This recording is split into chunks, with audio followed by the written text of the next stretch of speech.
Hal yang kita tunggu-tunggu dari akhir bulan Agustus akhirnya kejadian. Welcome back semuanya ke channel Koko Crypto. Hari ini gue bakal kasih kalian update untuk Bitcoin, untuk Ethereum, untuk Alt Season, dan berbagai makro update lainnya.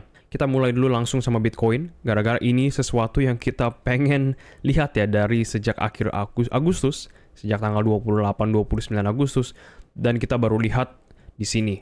Malah gue pikir ini bakal jadi masalah besar karena sebelumnya ada 1, 2, 3, dan 4 kali attempt untuk Bitcoin tembus 112 dengan semuanya kita lihat gagal. Dan baru aja kemarin malam dan diteruskan sama hari ini yang dibantu dengan PPI, kita lihat BTC akhirnya bisa tembus harga 112. Artinya apa untuk BTC? Artinya kita mau expect BTC malam ini makin naik ke atas dengan dibantunya CPI untuk kita masuk ke harga 116 untuk kita mulai trimming, pelan-pelan mulai trimming portofolio yang kemarin baru kita masuk di sini, dan di sini.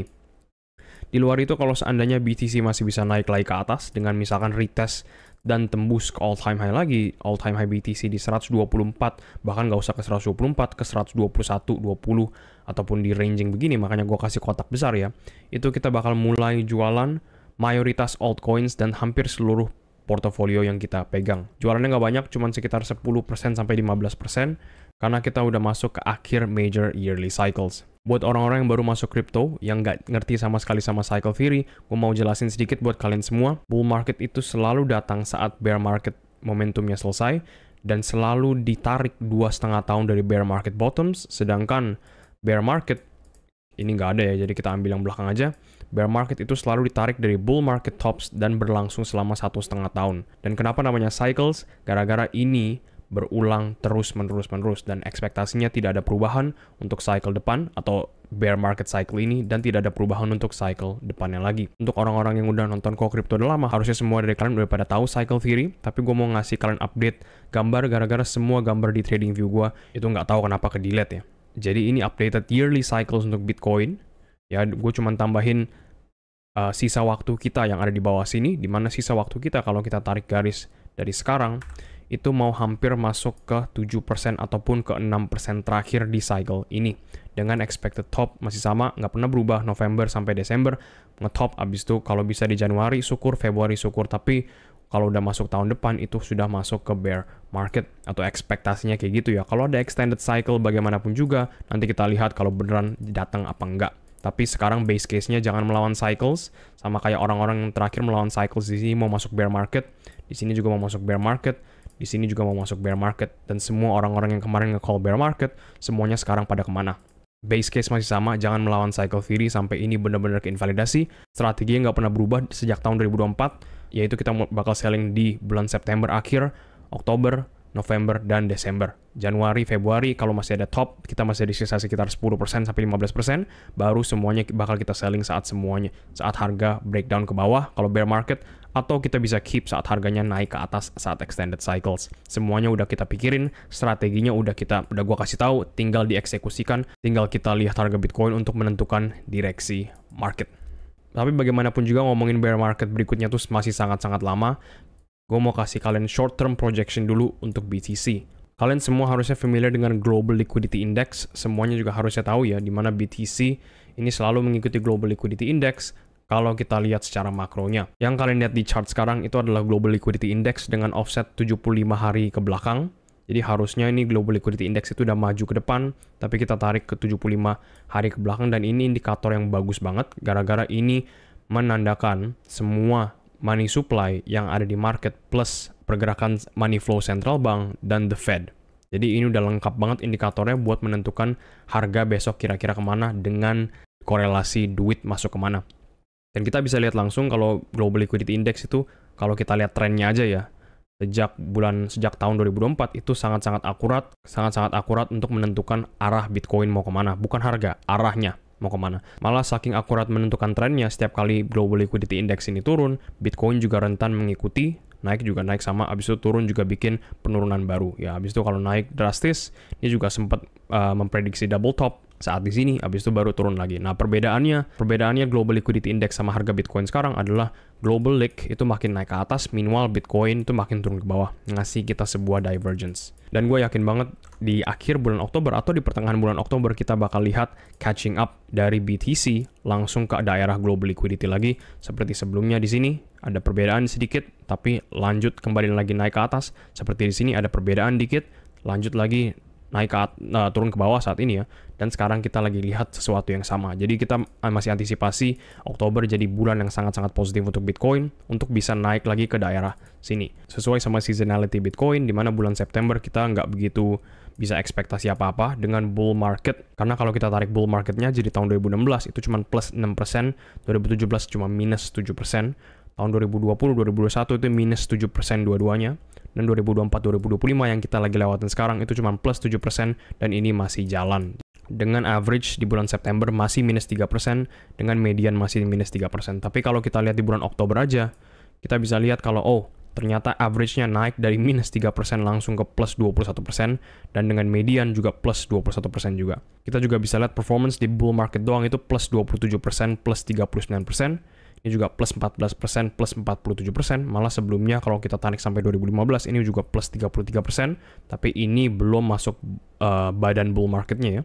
Jadi kita cuma fokus kedua ini, dan sekarang 10%, dan yang masih OTW nanti. Jadi kita masih ngebetting sangat-sangat besar kalau Oktober dan November bakal perform untuk crypto market, untuk BTC, dan untuk altcoins. Sesuai sama apa yang barusan kita ngomong, kalau BTC bakal naik lagi ke atas. Tapi kembali lagi ke Global Liquidity Index, gue mau ngasih tahu kalian kalau Global Liquidity Index ini mungkin aja lagi memprediksikan sebuah penurunan untuk BTC. Ada membuat penurunan temporary sebelum kembali lagi naik ke atas. Dan lucunya adalah ini, Global Liquidity Index ini kalau kita tarik kapan penurunannya dimulai, kita tarik satu garis lurus ke bawah, itu malah dimulai di 14 September, 3 hari sebelum rate cuts yang bakal datang. Apakah Global Liquidity Index ini lagi nge-price in rate cuts yang bakal datang, apakah BTC bakal makin junam lagi, yang dimana kalau kita tarik bottom dari Global Liq ini, itu jatuh di tanggal 13 Oktober. Pas banget sama time frame weekly cycle low berikutnya. Jadi ini semakin banyak bukti kalau cycle theory di Bitcoin lah at least ya, ataupun di Global Liquidity Index,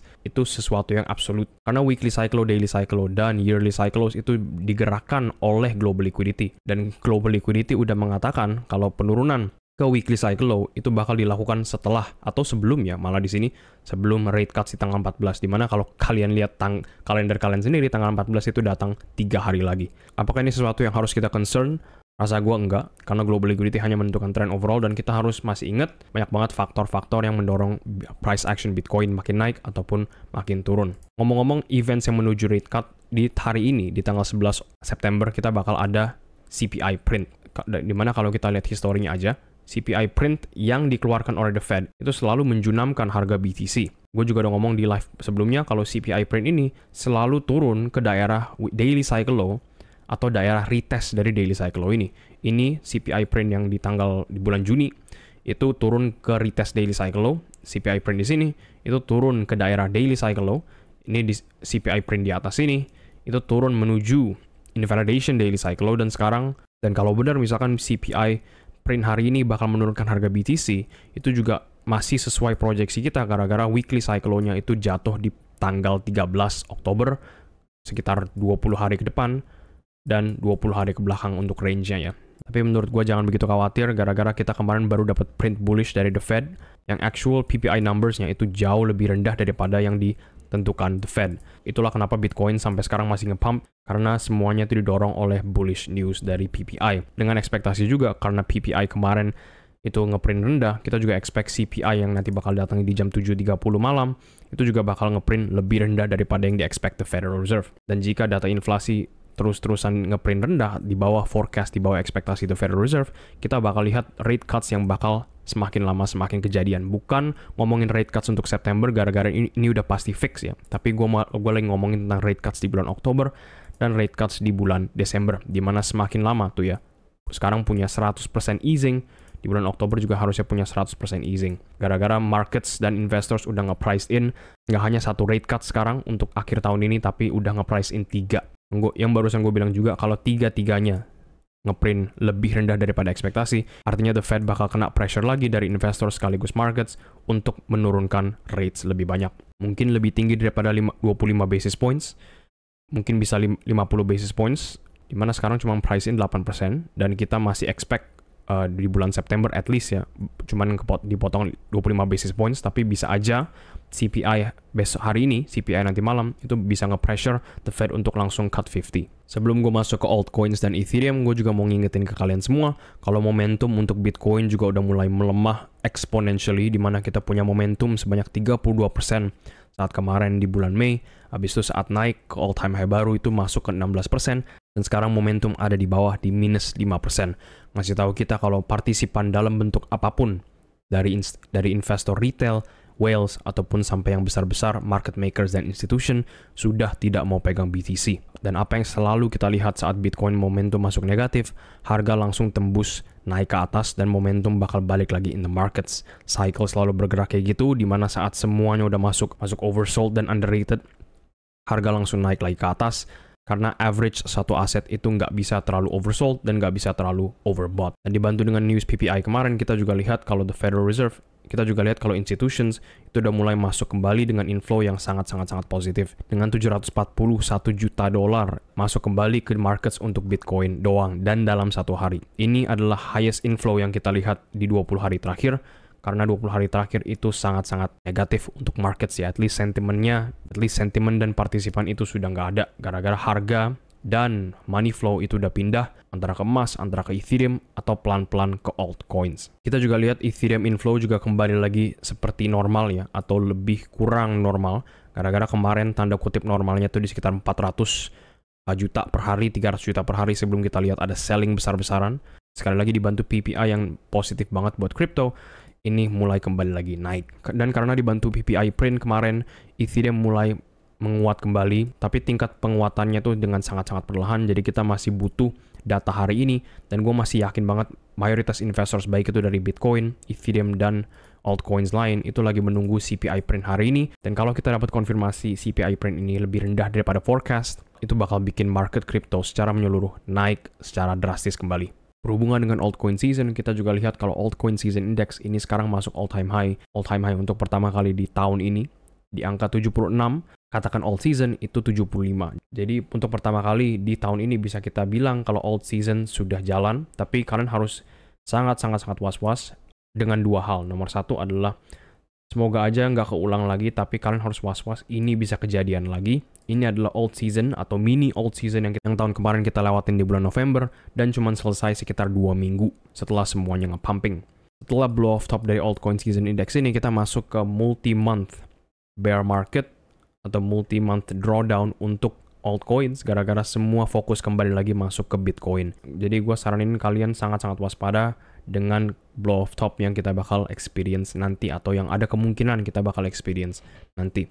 Karena yang gue rasakan sekarang adalah meskipun alt season index ini masuk 76, udah bentar lagi mau masuk 80, rasanya nggak semua koin naik. Jadi sangat-sangat waspada, karena yang kita lewatin adalah selected alt season. Dan kalau kalian mau benar-benar pasti dengan altcoins naik, gue saranin masih nunggu Oktober, atau nunggu saat weekly cycle yang akan datang.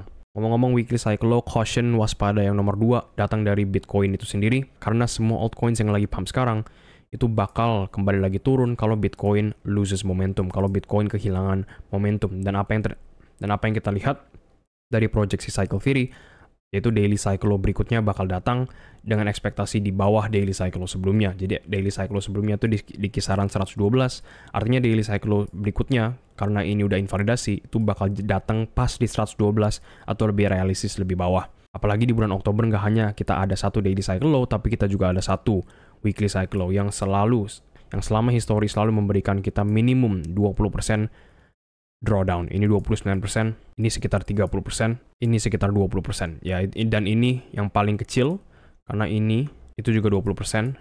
Ini meskipun kelihatannya kecil, ini malah lebih besar drawdownnya di 26%. Itulah kenapa gue mulai menyarankan kita semua mulai trimming saat bullish target sudah kehit, dan mulai trimming saat kita udah masuk all time high kembali. Karena daily cycle dan weekly cycle bentar lagi datang dengan ekspektasi setidaknya harga BTC turun. Jadi singkat cerita, kita masih short term bullish untuk semua hal mengenai altcoins dan semua hal mengenai Bitcoin. Langsung untuk BTC, Ethereum, dan sekitar 10 bahkan lebih ya.